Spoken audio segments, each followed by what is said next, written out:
Tiếng gì nhỉ? Vô rồi nhá con. Vô rồi nhá.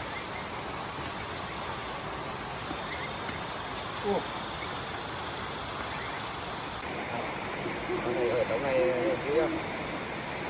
Đây là thiên nhiên vui không? Vui nhỉ? Trải nghiệm tuyệt vời đúng không?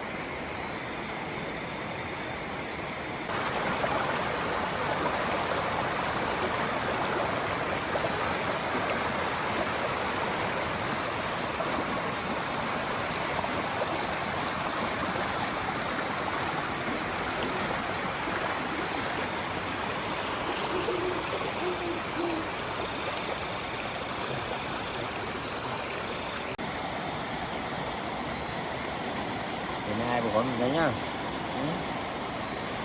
Được không? Hai bố con lên đấy đi. Đó. Thấy tiếng suối chảy thích không? Róc rách kìa. Đây, thấy cái con vật kêu tí ta tí tách.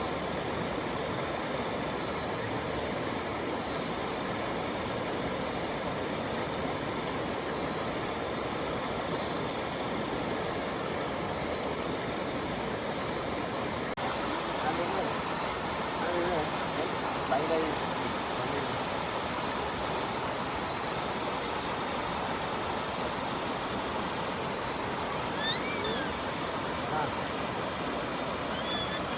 Này kêu này. Hả? Đâu thế? Rồi. Đi ngủ à? Thôi là bố đi, bố cho đi dẹp ngủ nhá. Ừ. Ồ trời.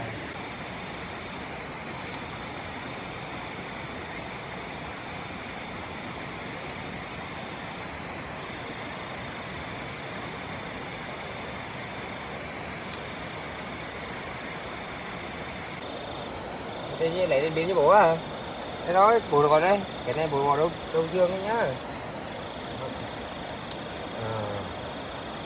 Đó. Đó.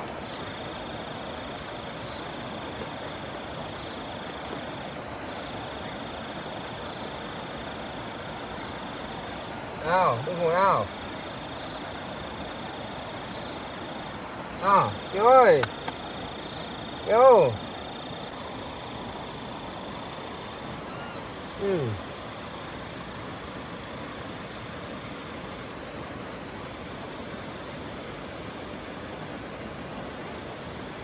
Sao con, đi ra đây. Ừ. Con tìm cái gì? Ừ. Cái này cho con tìm gì đây? Ngồi sao có gì đâu. Lấy đồ của bố mà, không có gì đâu. Không có gì đâu. Có gì đâu cái tim. Nào ra đây nào.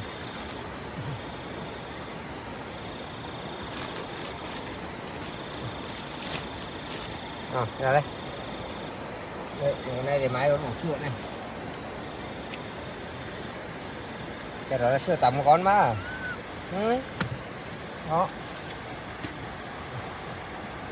Lên đi ngủ nào. Hai bố con đi ngủ nào. Rồi, quá. Nhá.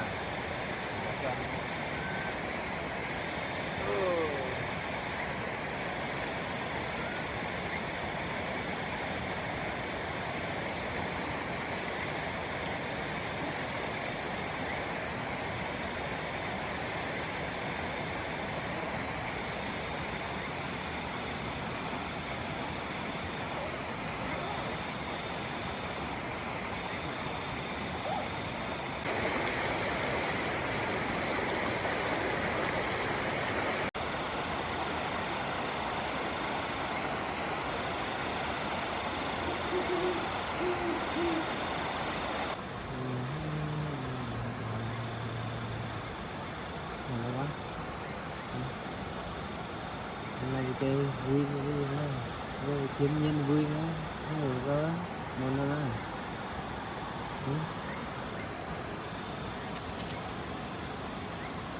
đây phải chưa? Thì máy mình con đi đi chơi rồi nè. Ừ. Đấy, ra trong kia sâu nữa. Ở trong kia hung vị lắm. Đi trải nghiệm thì biết nhá. Chưa nhá.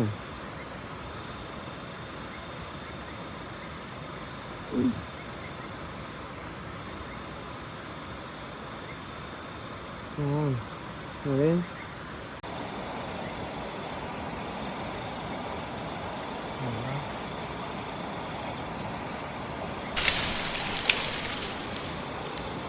Đấy, tiếng gì nhỉ? Vô rồi nhá con.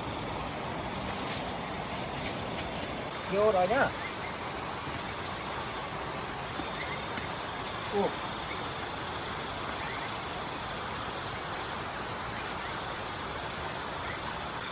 Còn gì xuống đấy sao nha?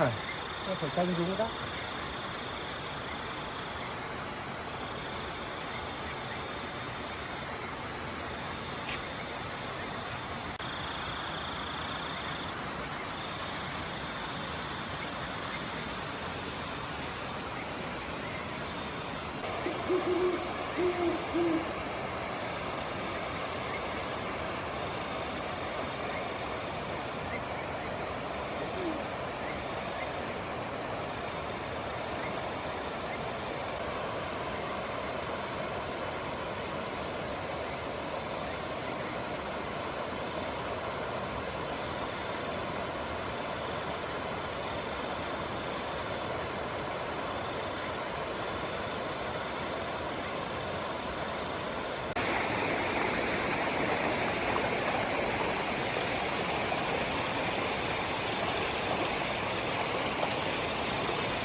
Con gì?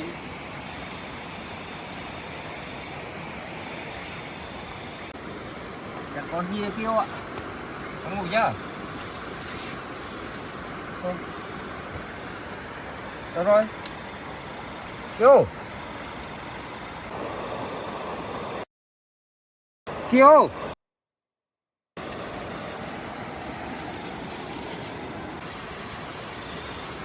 Kêu. Kêu ơi. Ô. Kêu.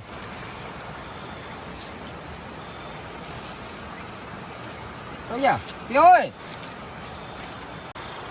Kêu. Kêu đi đâu ấy nhỉ? Kêu.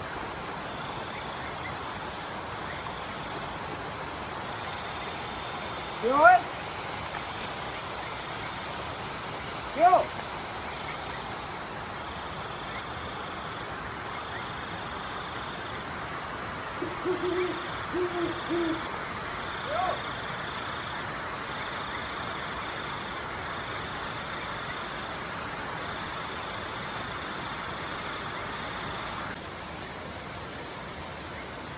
Kêu ơi.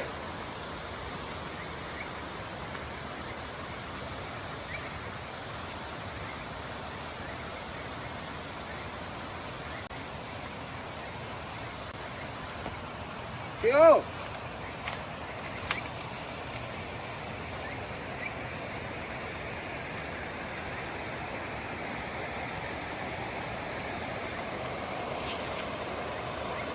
Kêu.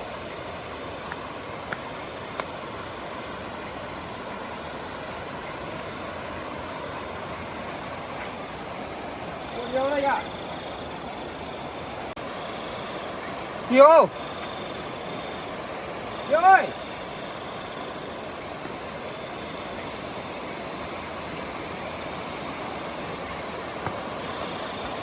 Kêu.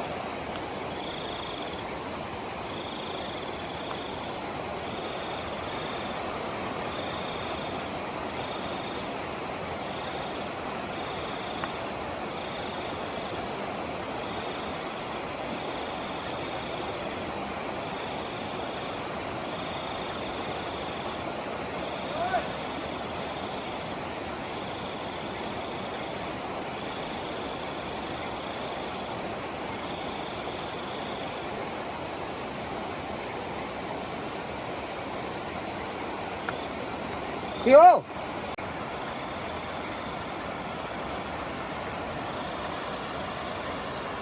Hiếu.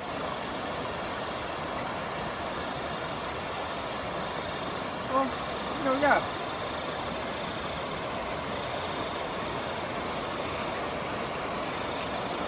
Không phải đây không? Hiếu.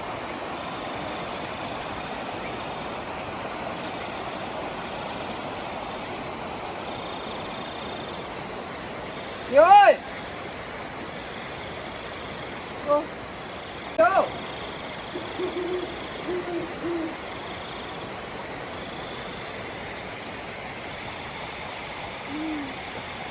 Đâu nhỉ?